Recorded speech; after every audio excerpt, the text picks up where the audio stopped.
जोहार, मी श्रीमंत सुरपाम। आपण पाहत आहात एस भारत न्यूज, जनसामान्याचा आवाज।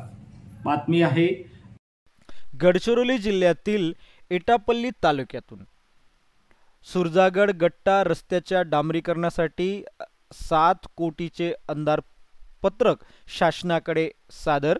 भाकपचा संघर्ष रंगतोय, मंजुरीपर्यंत हा लढा सुरू राहणार आहे। गडचिरोली जिल्ह्यातील एटापल्ली तालुक्यातील सुरजागड गट्टा रस्ता अखेर डांबरीकरणाच्या दिशेने वाटचाल करत आहे। भाकपच्या सातत्यपूर्ण संघर्षानंतर सार्वजनिक बांधकाम विभागाने रस्त्याचे 7 कोटीचे अंदाजपत्रक जिल्हा खनिज निधीतून शासनाकडे मंजुरीसाठी पाठवले।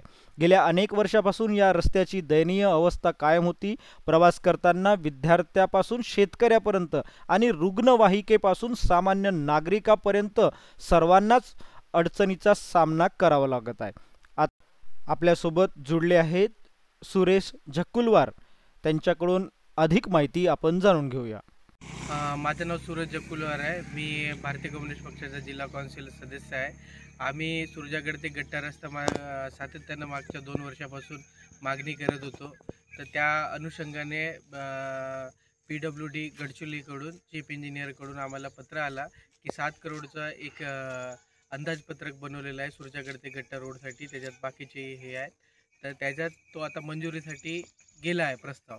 तर मंजुरी होतपर्यंत भारतीय कम्युनिस्ट पक्ष नेहमी सातत्याने याचा पाठपुरावा करेल। विविध ठिकाणी गरज असल्यास मोर्चा आंदोलन करून आपल्या जनतेला ते रोड बनवण्यासाठी कटिबद्ध आहे।